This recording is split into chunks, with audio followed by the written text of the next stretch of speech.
The steel groaned under the weight of 90 years, and 5 men in hard hats stood in a half-circle, staring at their own conclusion like it was a death sentence they'd already signed. The river below Millbrook Crossing ran high and brown, still swollen from the flood 2 weeks back. Above it, the old bridge stretched between 2 banks in Millbrook County, Oregon, its rivets rusted to the color of dried blood, its beams sagging just enough to make grown engineers nervous. An excavator idled at the edge of the gravel lot. Its bucket hung low, patient, waiting for a signal. A woman with a clipboard, Renata Cole, chief engineer on the county's bridge assessment team, flipped through a stack of soil reports for the 3rd time that morning, as if reading them again might change the numbers. It didn't. "Foundation's compromised," she said. "All 5 of us signed off on it independently." Beside her stood a man in a gray wool coat that cost more than most trucks in the county. Marcus Dade didn't look at the bridge.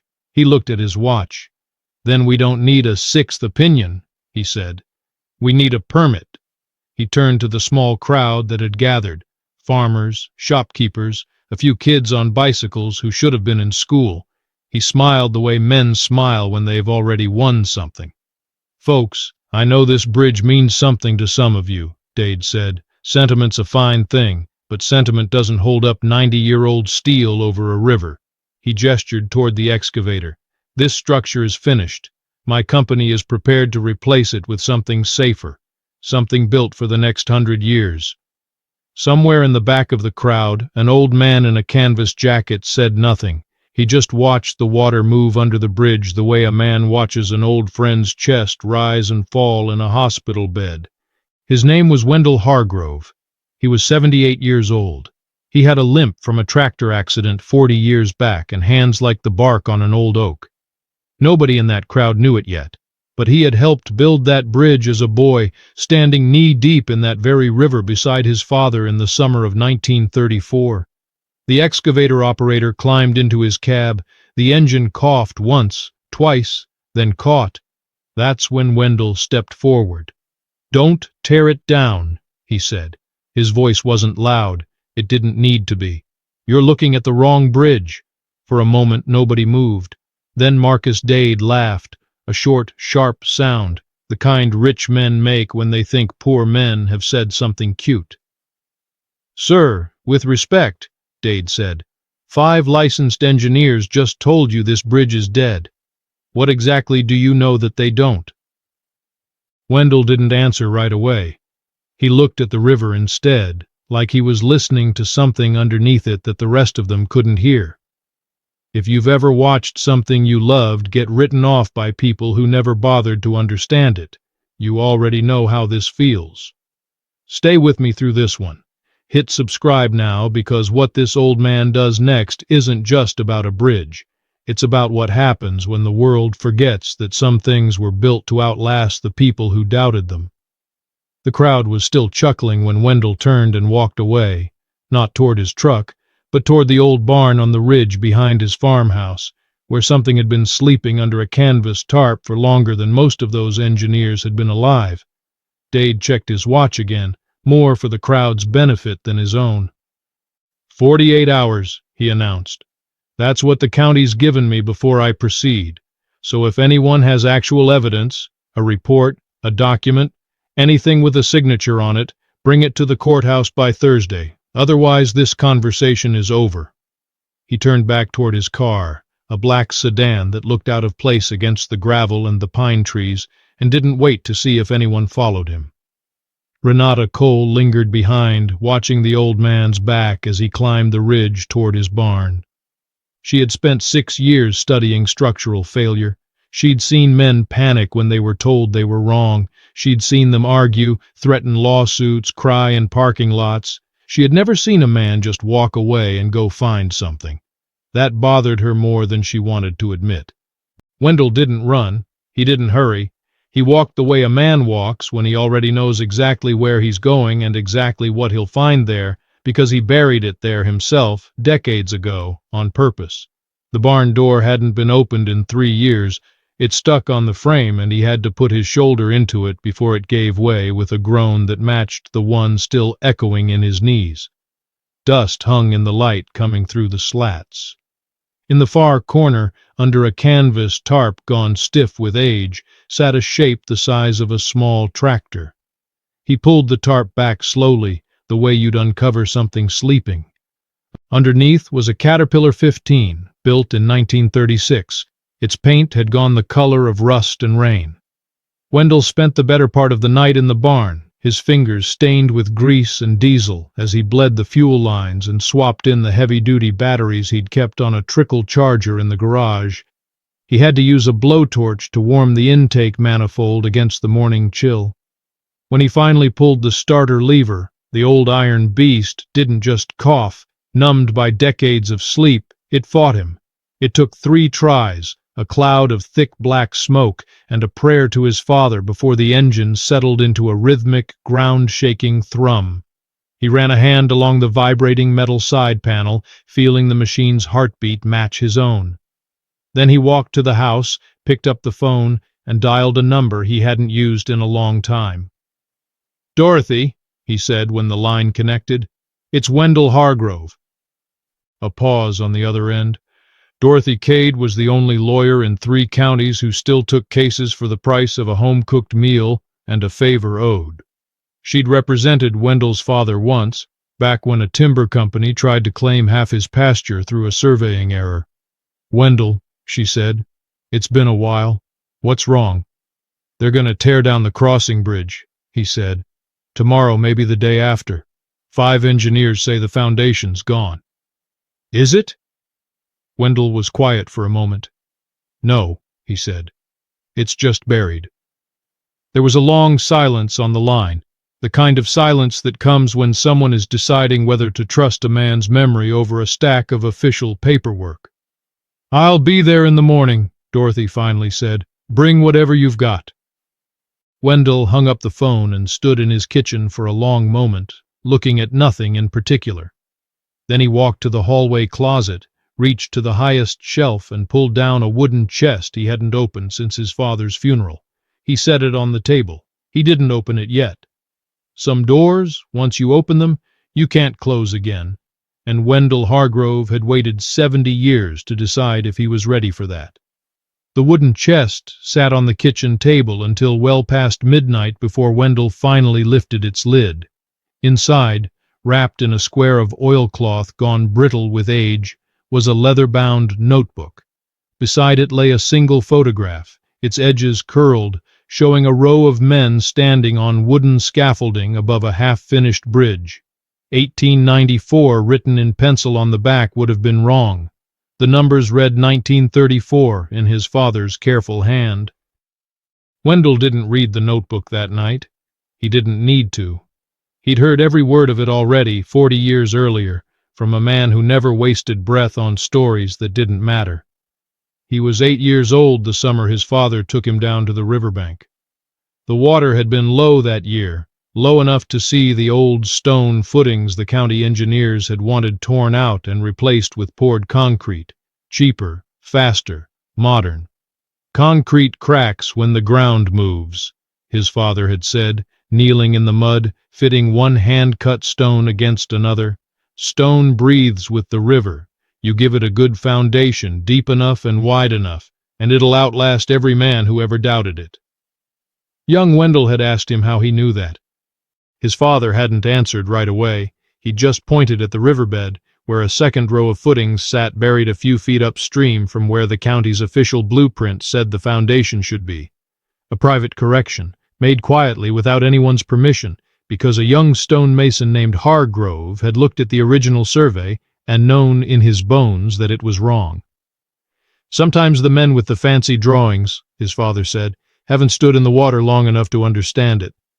That memory was the only blueprint Wendell Hargrove needed.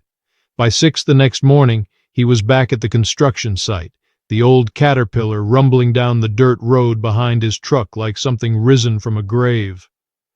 Dorothy Cade stood waiting near the barricades, arms crossed, a folder tucked under one elbow, Renata Cole was already there too, coffee in hand, watching the old machine approach with an expression somewhere between curiosity and disbelief.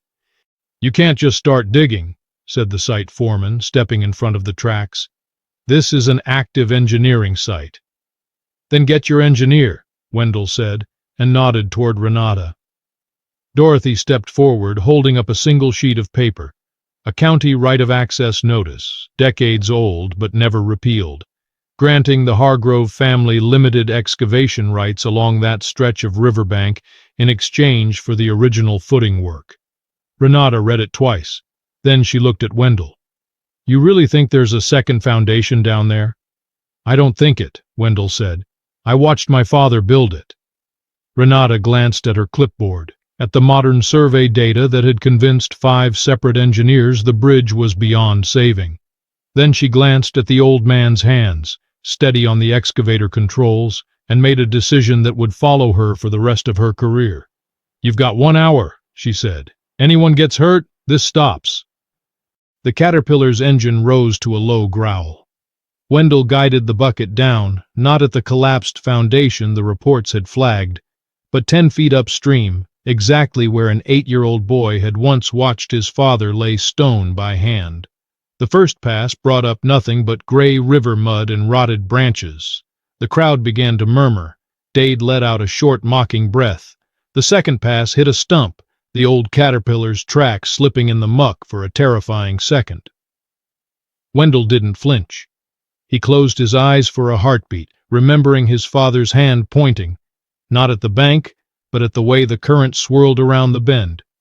He adjusted the bucket 3 feet to the left. On the fourth pass, the sound changed. A dull, heavy clink of steel meeting granite echoed off the canyon walls. Wendell cleared the silt slowly, with the precision of a surgeon. A line of hand-cut stone appeared, fitted so tightly that even 90 years of flooding hadn't forced a single weed between them. The crowd went silent. Renata Cole stepped down into the mud herself, her boots sinking as she reached out to touch the exposed masonry. "This isn't just a footing," she whispered, checking her laser level. "It's a secondary pier built deeper than our probes even reached. It's not in any of our records." "No," Wendell said. "It wouldn't be. My father never told the county he moved it." Marcus Dade arrived 20 minutes later, stepping carefully around the mud in shoes that clearly weren't built for a riverbank. He didn't look at the stone. He looked at Dorothy. "I don't care about a 50-year-old scrap of paper," Dade said, his voice cold. "This site is under my insurance liability. You're trespassing." "Actually, Marcus," Dorothy said, pulling a second document from her folder, "this is a temporary stay of demolition issued 2 hours ago. It cites the discovery of undocumented historical infrastructure. If you move that excavator an inch toward the bridge before we're done, you're in contempt of court." Dade looked at Renata, expecting support, but the engineer was already staring at the riverbed with a look of professional doubt. Dade turned back to his phone, his jaw tight. He was already dialing a contact in the capital, worried about the $12 million contract that had just run into a 78-year-old man and a machine older than the interstate highway system. The county hearing room hadn't seen this many people since the flood relief meetings 2 weeks earlier. Folding chairs lined the walls. Reporters from 2 local stations stood near the back with cameras propped on tripods.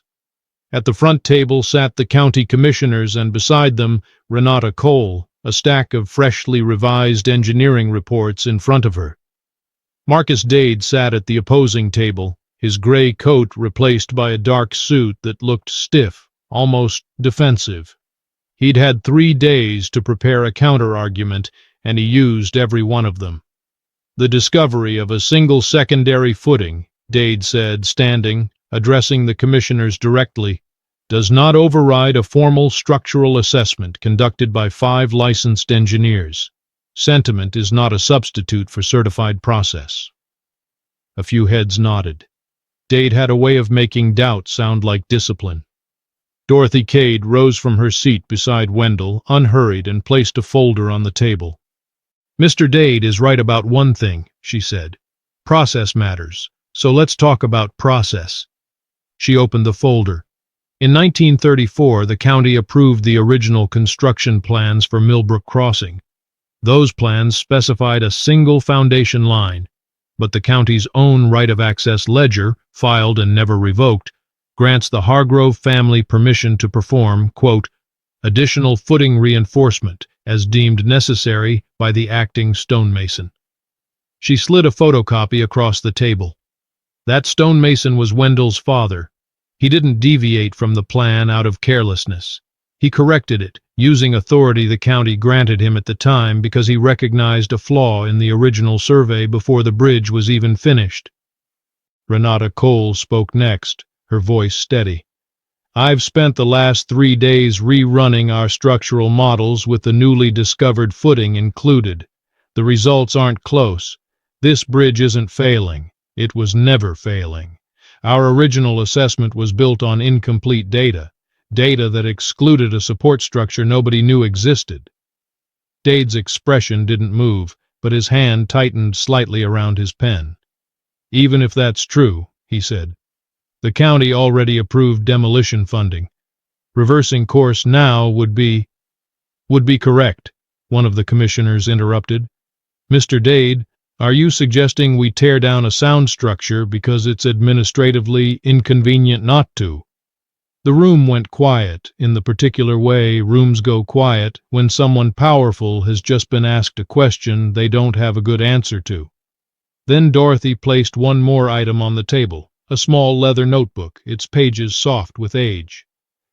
This belonged to Wendell's father, she said. It documents the original construction, day by day, in his own hand, and on the final page there's something the county might find interesting. She opened it to a pressed, yellowed photograph, the same one Wendell had found in the chest, and beneath it a single line of handwriting, dated the day the bridge opened in 1934. Built this one to outlast us all. Hope somebody remembers why. Marcus Dade looked at the notebook for a long moment. Then he closed his own folder, slowly, the sound of it somehow louder than anything said in the last 10 minutes. He didn't apologize. Men like Dade rarely do. But he also didn't argue anymore because there was nothing left to argue against, just a photograph, a line of handwriting, and a room full of people who had just watched 60 years of quiet paperwork finally speak for itself. The commissioners voted that same afternoon, unanimous. Millbrook Crossing would remain standing, reinforced rather than replaced, and submitted for consideration as a state historic structure. Draymond Infrastructure's demolition contract was dissolved within the month, but the fallout didn't stop there. The discovery of the hidden foundation triggered a statewide audit of the firm's previous assessments.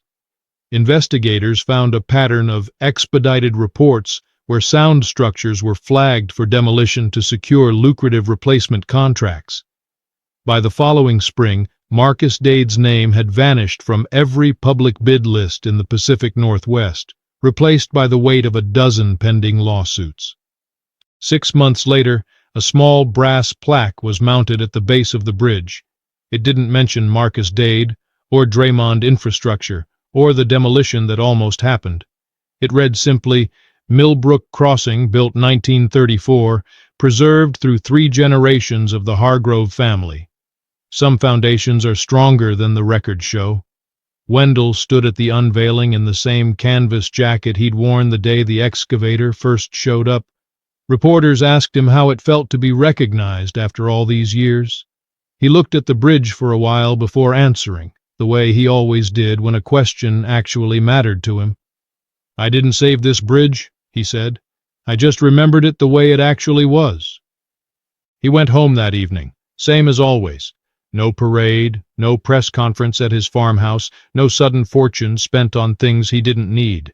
He fixed a fence post that had been leaning since spring, fed the animals, and sat on his porch as the sun went down over Millbrook County, the same river running quietly beneath the bridge his father built, and his father's father had believed in long before anyone else did. Somewhere, a young engineer named Renata Cole kept a photocopy of that old notebook page pinned above her desk, not as a souvenir, but as a reminder that the most dangerous mistake in her profession wasn't bad data. It was assuming the data was complete. If this story meant something to you, if some part of you understands what it feels like to be doubted by people who never bothered to look closely enough, don't let it end here. Subscribe now, because there are more stories like this one waiting. Stories about quiet people who were underestimated, who held on to the truth long after everyone else gave up on it, and who were finally proven right when it mattered most. The next one might be even harder to believe.